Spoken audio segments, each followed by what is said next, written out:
The rain had already thinned to a silvery mist by the time Eleanor stepped down from the carriage, but the air clung to her like a damp reminder of how far she had traveled, and how utterly alone she now stood. Whitmore Estate rose before her in solemn grandeur, its stone arches glistening, its tall windows faintly aglow with candlelight. She clutched the small valise containing her only respectable gown and felt her heartbeat gather unsteadily in her throat. The driver tipped his hat, muttered that he was late for another delivery, and vanished into the fog without a backward glance. The sudden quiet pressed against her ears, sharpening the unease that had grown since the moment she saw the iron gate swing open and realized nothing resembled the humble home described in her guardian's letter. Inside the vestibule, 2 footmen paused mid-whisper as she entered, their expressions shifting from confusion to something like suspicion. Eleanor attempted a polite curtsy, though her trembling made it less graceful than intended. One footman cleared his throat and asked her name with the slow caution of a man suspecting trouble. She managed to reply, but her voice wavered so faintly that he leaned closer, brows knitted, as though deciphering a riddle rather than greeting a guest. The second footman shot him a meaningful look, an unspoken warning that she was either unexpected or unwelcome. Eleanor glanced around the reception hall, hoping to spy a familiar face, some sign she had not committed a terrible mistake. But the estate felt like a different world entirely, one adorned with oil portraits of stern ancestors, marble floors echoing every hesitant step, and chandeliers trembling slightly from the draught. Her modest cloak appeared pitiful in such surroundings, and she sensed the servants noting every threadbare detail. She repeated silently that this was where she had been told to come, though doubt curled at the edges of her certainty. A maid passed through carrying linens and halted abruptly upon seeing Eleanor, her eyes widening as if confronted with a ghost. Eleanor offered a timid smile, but the maid quickly lowered her gaze, murmuring an apology before scurrying off.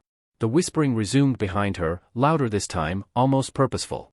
Eleanor heard fragments: wrong entrance, not invited, what does she want? And her cheeks burned with humiliation. She had anticipated awkwardness, perhaps even cold politeness, but not this sting of open speculation. She approached the footman again, gathering her courage. "Forgive me," she said softly, "but I believe there has been a misunderstanding.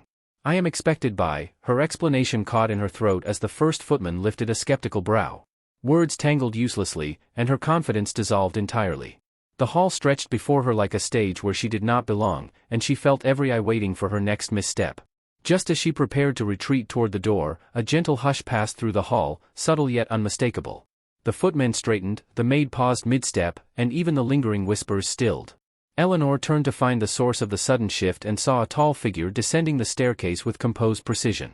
His dark coat contrasted sharply with the ivory banister, and the soft gleam of the chandeliers crowned him with a muted halo.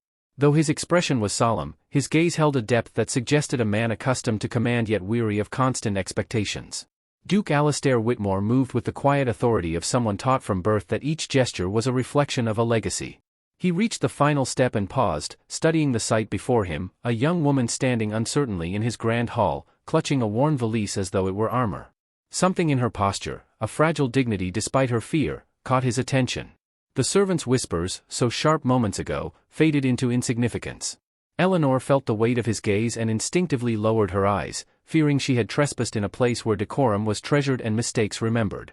She wished desperately to speak clearly, to state her purpose, but the words fluttered away like startled birds. When the Duke approached, the air seemed to still further, as though the estate itself listened. "Miss," he said gently, his voice carrying the softness of quiet restraint, "you appear distressed. Have you been waiting long?" His tone lacked accusation, instead, it held a calm curiosity that surprised her. She swallowed, gathering the frayed remnants of composure. "Your Grace," she whispered, "I believe I am at the wrong address. I was meant to meet my guardian's cousin, but the carriage brought me here by mistake. I am terribly sorry for the inconvenience." Her earnest apology struck him with unexpected force. There was no artifice in her voice, only sincerity and the unmistakable uncertainty of someone who had not known indulgence or luxury. The Duke glanced toward the footmen, who shifted uneasily, and then back at Eleanor. "I see," he murmured, though his thoughtful expression suggested he understood more than he let on. For a moment, neither spoke. Then a hollow clap of thunder rolled across the sky, shaking the window slightly. The storm had returned. Eleanor startled, gripping her valise tighter. She looked toward the door, clearly intending to leave despite the worsening weather. But Alistair stepped forward, stopping her with a gentle, deliberate motion. "You should not venture back into the storm," he said. "Please stay until it subsides. Whitmore Estate does not turn away those in need of shelter." Eleanor hesitated, torn between gratitude and fear of causing further trouble. The servants exchanged puzzled glances, but the Duke's calm presence overrode their confusion.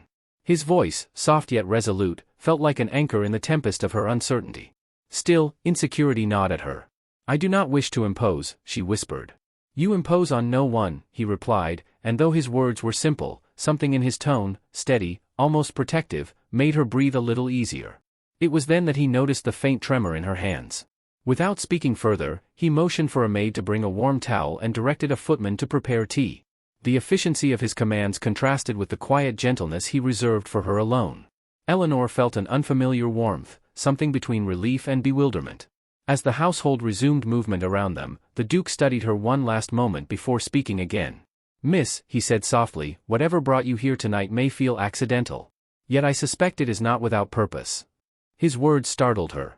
The notion that fate, rather than misdirection, had placed her before him felt both impossible and strangely comforting.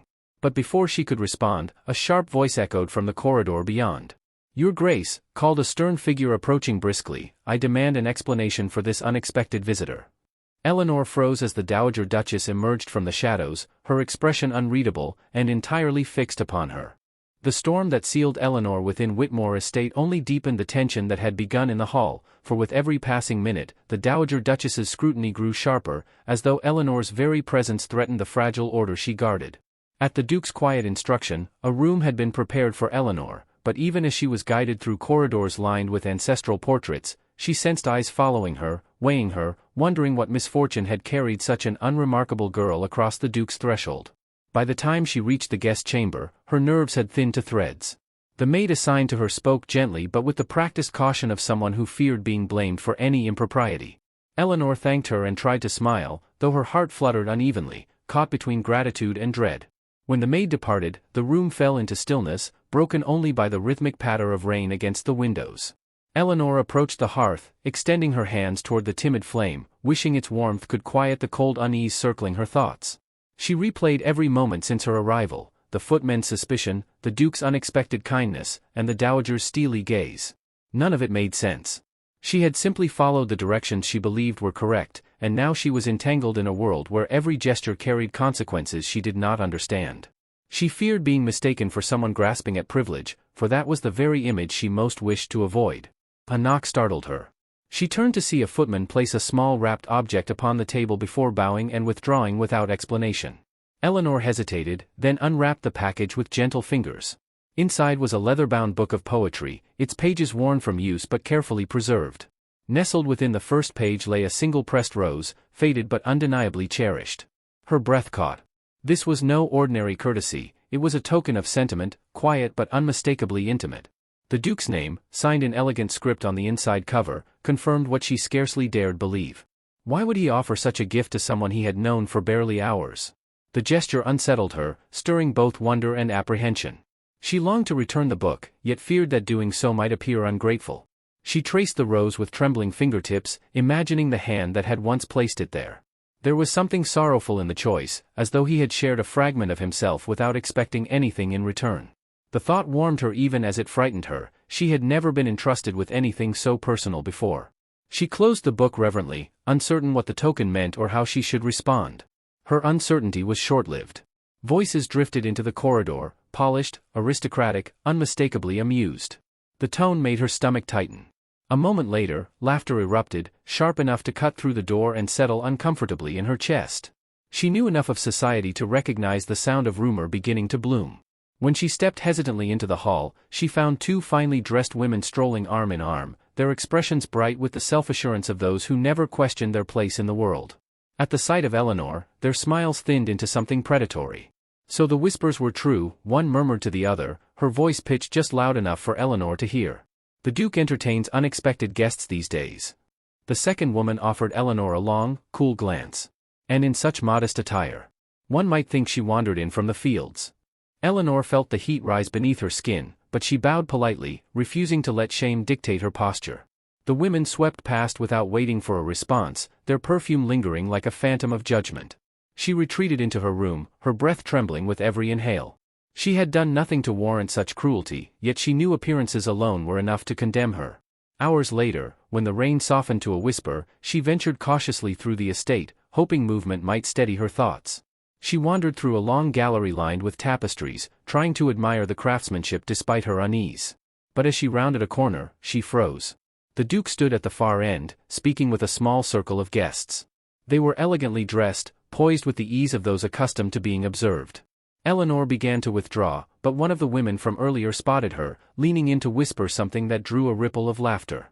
Before the humiliation could anchor her to the floor, the Duke turned and followed their gaze. His expression briefly hardened as he saw Eleanor, but it softened a heartbeat later. He excused himself with quiet authority, ignoring the protests of his companions, and crossed the gallery toward her with measured steps.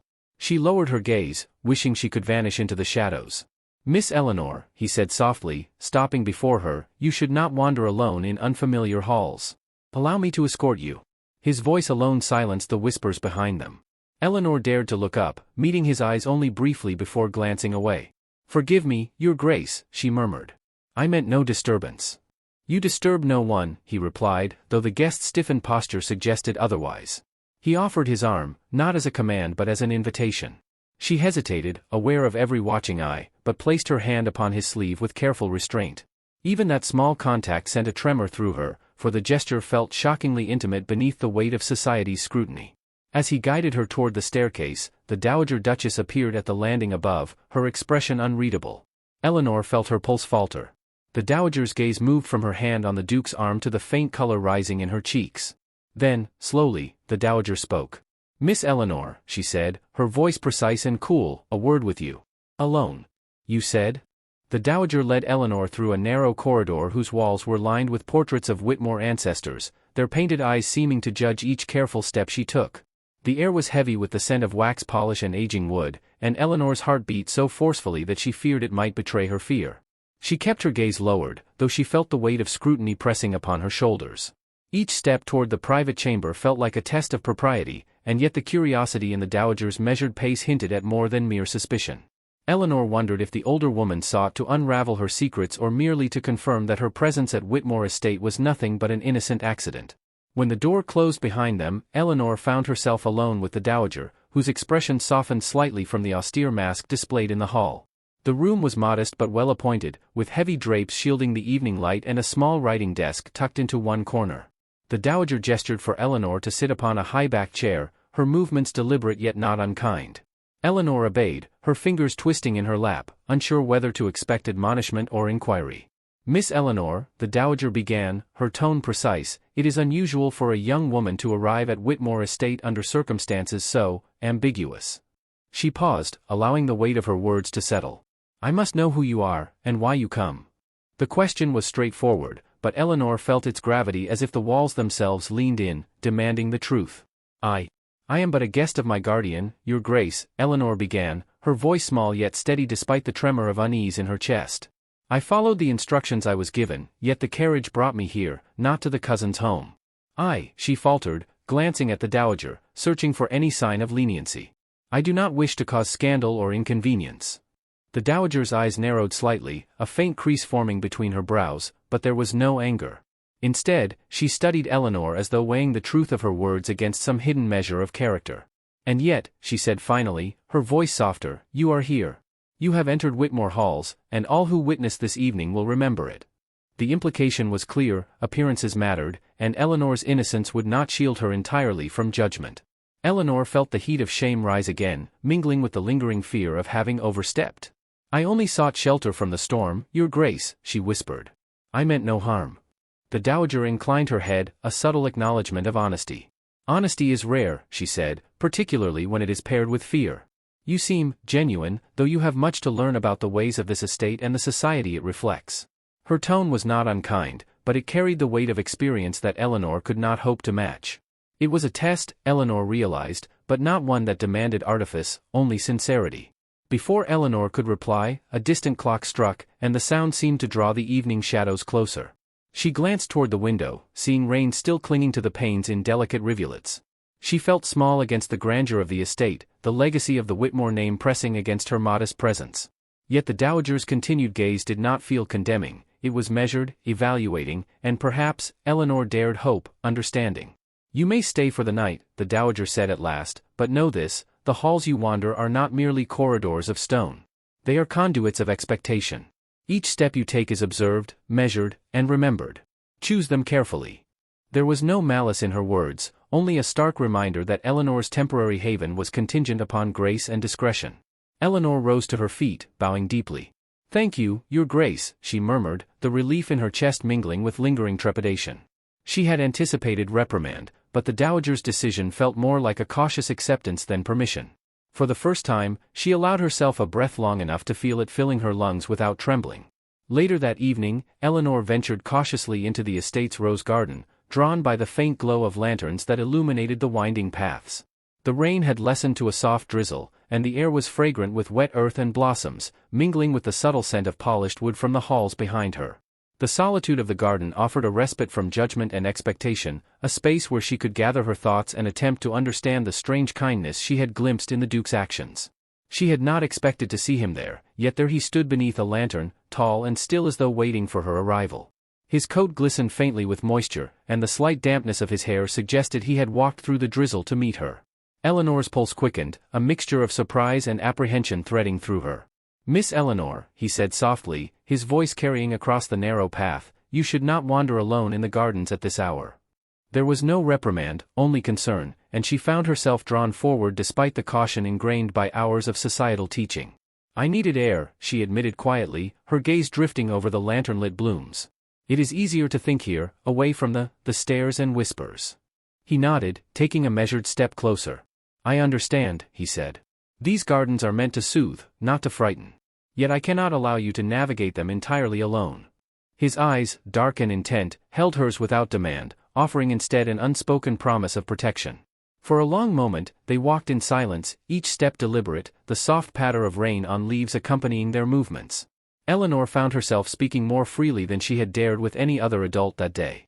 She told him of her childhood in modest rooms, of the guardianship that had guided her life thus far, of the small joys she had found in simple acts of care. The Duke listened, his posture composed, yet she noticed the subtle inclination of his head, the faint softness in his expression that betrayed genuine interest. At the center of the garden, beneath an arch of climbing roses whose petals glistened with dew, he paused. Eleanor felt the quiet weight of the moment, the intimacy of the garden cocooning them against the wider scrutiny of the estate. He regarded her steadily, not as a guest or a curiosity, but as someone whose presence had begun to matter to him in ways that defied propriety and expectation. "You are not lost," he said finally, his voice lowered almost to a whisper. "You were meant to find me. And he hesitated, the restraint of his upbringing holding back the full measure of what he might confess. "I hope you will not think me bold, but your presence here is welcome. You have brought something unforeseen, yet not unwelcome, into my life." Eleanor's breath caught, and a warmth spread through her chest, equal parts surprise and relief. She had not imagined that anyone could look upon her as more than a passing inconvenience or object of curiosity. Yet here was the Duke, reserving judgment, offering instead a rare acknowledgement of her worth. Before she could respond, a soft rustle of skirts echoed from the corridor leading from the house, drawing Eleanor's gaze upward. Shadows moved at the edge of the lantern light, and she realized with sudden apprehension that the estate itself had not yet relinquished its scrutiny. The dowager, or perhaps a servant carrying word, was approaching, the quiet authority of her presence signaling that the evening's delicate balance might soon be tested again.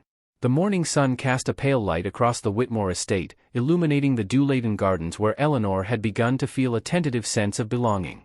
Yet even amidst the gentle glow, tension lingered like a shadow, for society's whispers had begun to seep beyond the walls, carried by the wind and the rumor-hungry tongues of nearby households. Eleanor, seated by the window of her guest chamber, could not help but notice the carriage wheels and polished boots that occasionally paused at the gates, the faint murmur of voices carrying with them the weight of judgment. She tightened her hands in her lap, aware that each passing hour brought closer the reckoning of propriety. Her reverie was broken by a discreet knock.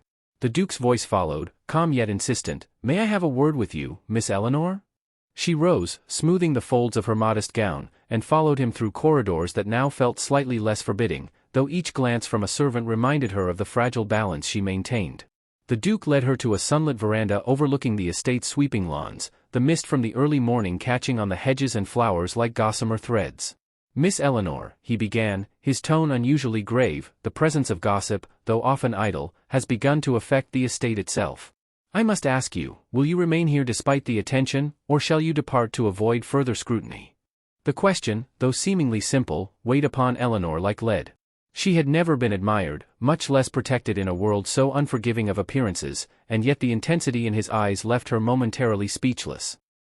She faltered, glancing at the distant horizon where the rising sun painted the clouds in hues of rose and gold. I do not wish to bring dishonor or inconvenience, Your Grace. But leaving would feel as though I had failed, not merely myself, but your kindness in accepting me. Her words trembled with sincerity, her gaze fixed upon the distant treetops as if the expanse of the estate could lend courage to her resolve. The Duke studied her for a long moment, the silence thick with unspoken consideration. Then, with a deliberate calm, he stepped closer, lowering his voice to a near whisper. It is not kindness alone that compels me, he said, but conviction. There are few I have met who possess the quiet strength you bear. You have navigated this estate, its judgments, and its fears with more dignity than many born into privilege could claim. Eleanor's heart fluttered, a mix of astonishment and warmth coiling through her chest. The Duke's words, restrained yet laden with meaning, rendered her both grateful and nervous, for such praise in a society built on caution and subtlety carried an unusual weight. I am unworthy of such esteem, she murmured, her voice barely audible over the whispering breeze.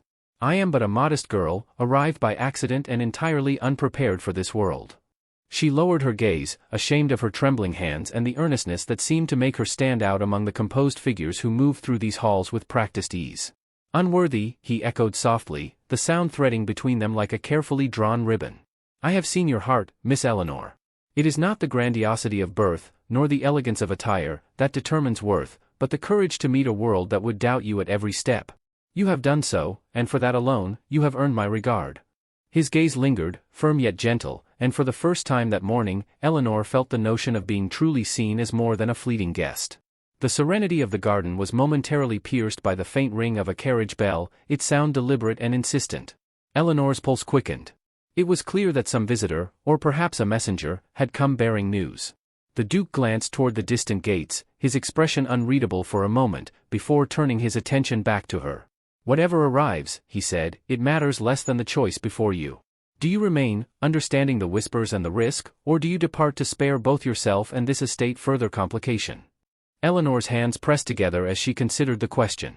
To leave would be safe, measured, and proper, but it would also sever the fragile thread of connection she had felt with the Duke, the first hint of trust she had ever allowed herself in this new, intimidating world. To stay was to defy expectation, to risk scandal, but also to step into a space where her presence mattered to someone of consequence. Her gaze lifted to the Duke's, steady and unwavering, and for the first time, she allowed herself to consider the possibility that she was not simply a guest, or a mistake, but a choice in a world that rarely offered such opportunities. I will stay, she said finally, her voice quiet but certain. Not out of presumption, but because I wish to be here. To learn, to observe, and to do what I can to honor the trust you have shown me. Her words hung in the air, delicate yet resonant, and the Duke's expression softened in response, a subtle smile touching the corners of his mouth. Then it shall be so, he replied, a hint of relief threading through his carefully restrained demeanor. We shall face the whispers and the scrutiny together, and in time, the estate will learn what you already know, that appearances may deceive, but integrity remains steadfast. His words offered a promise without spectacle, a quiet assurance that Eleanor could carry into the hours and days ahead. The tension of the morning shifted subtly, the oppressive weight of societal expectation yielding, if only slightly, to the shared acknowledgement of resolve. Eleanor felt a rare warmth bloom within her chest, the combination of relief, courage, and the beginning of trust rendering her steadier than she had believed possible. The garden, damp yet luminous, seemed to embrace this shift, the roses swaying gently as though acknowledging the new balance between them. Yet even as Eleanor allowed herself a momentary sense of belonging, the sound from the carriage gates grew louder, more deliberate. Footsteps approached the garden paths, and the faint murmur of voices carried with it the certainty of news, or perhaps judgment. Eleanor's gaze flicked to the Duke, and she saw that his composure had returned, but the shadow of concern lingered beneath the surface of his measured expression. It was a reminder that the peace they had found, however delicate, remained contingent upon forces beyond their control.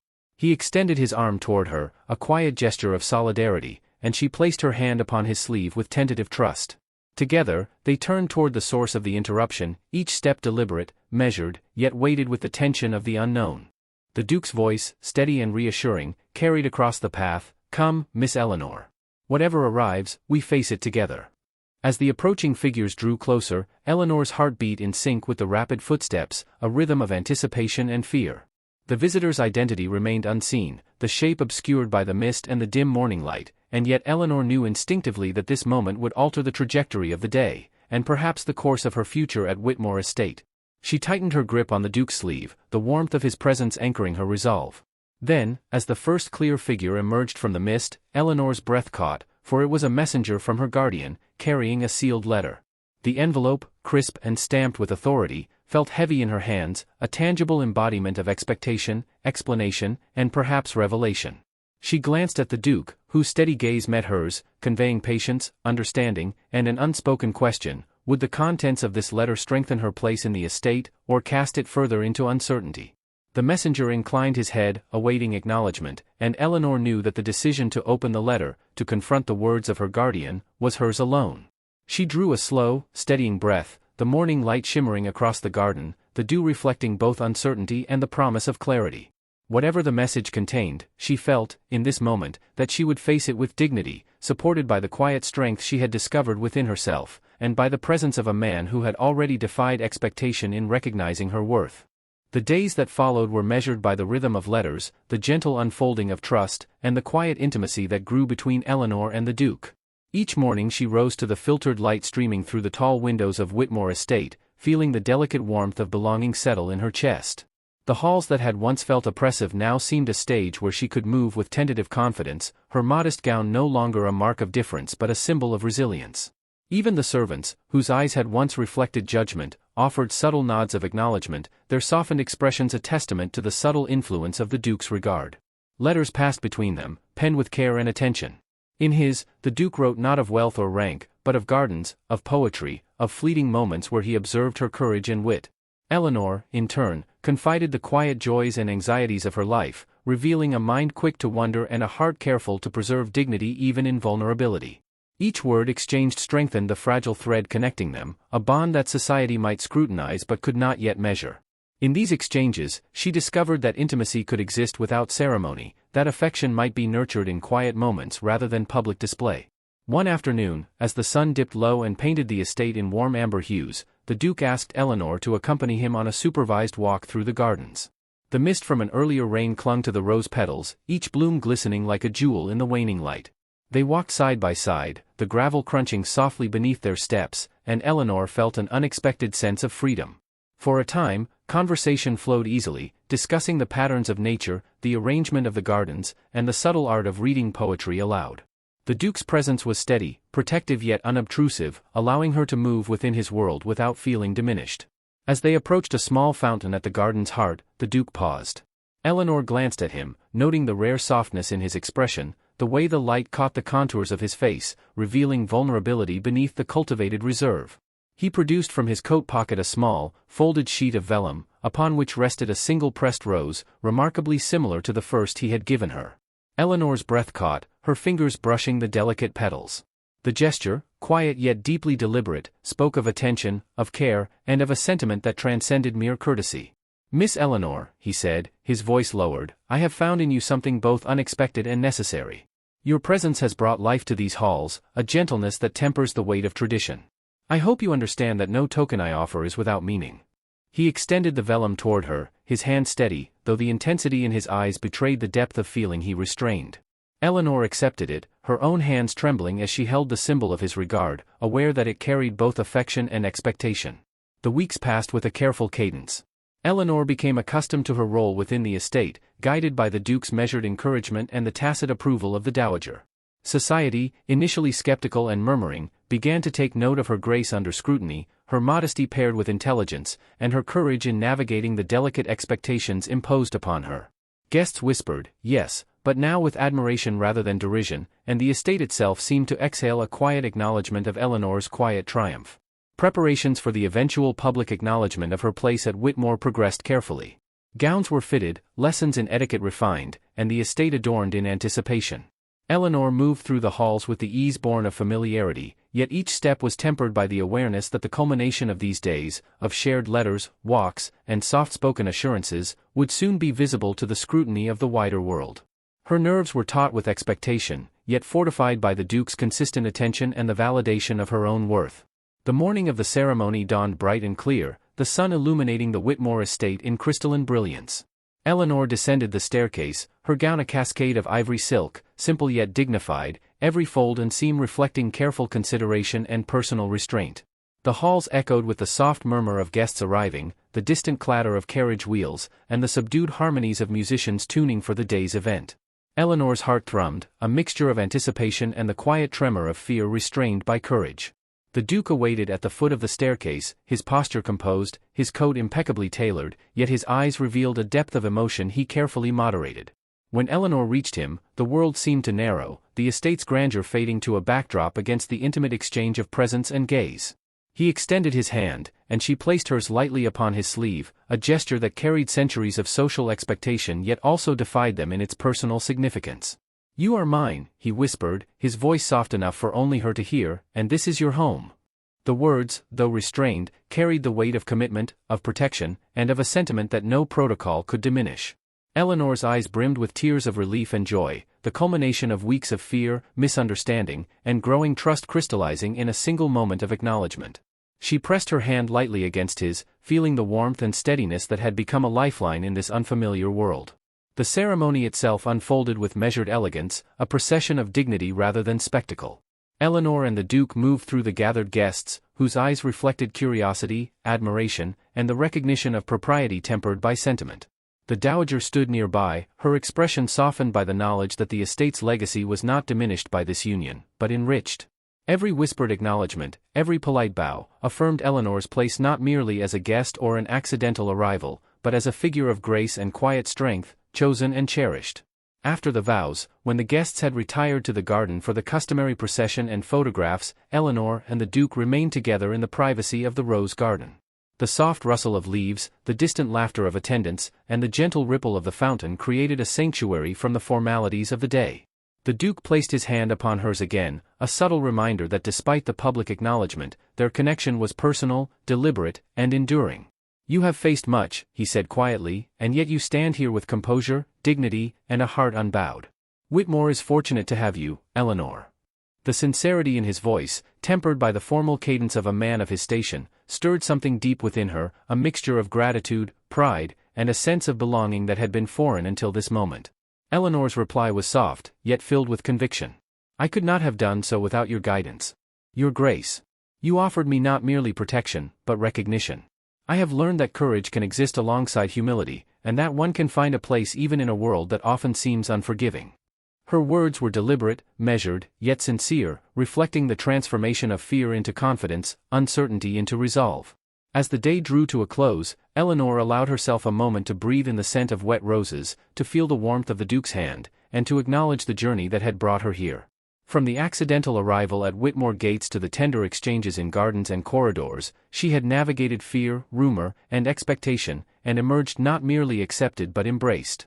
The estate, the household, and the society that had observed her so closely had witnessed her strength, her humility, and her ability to inspire quiet admiration. Yet even in this moment of triumph, the estate's shadows held secrets yet untold, whispers of future expectations, and the delicate tension of a life now intertwined with one of prominence. Eleanor understood that while the day's events marked a culmination, they were not the end, and that Whitmore Estate would continue to offer both challenges and moments of grace, shaping her as much as she shaped its legacy. Her hand in the Duke's remained a symbol not merely of union, but of the courage to remain steadfast amid uncertainty, the ability to transform misunderstanding into opportunity, and the enduring promise of belonging. A soft breeze stirred the lanterns along the garden paths, casting flickering patterns across the fountain and rosebeds. Eleanor and the Duke exchanged a glance, a mixture of relief, anticipation, and the quiet acknowledgement that while this chapter had reached a moment of celebration, the story of their lives together had only begun. And as the final light of day settled upon Whitmore Estate, Eleanor felt, for the first time, that she was truly home, but aware that the paths before her still held mysteries yet to be discovered, whispers yet to be heard, and a future awaiting the next careful step.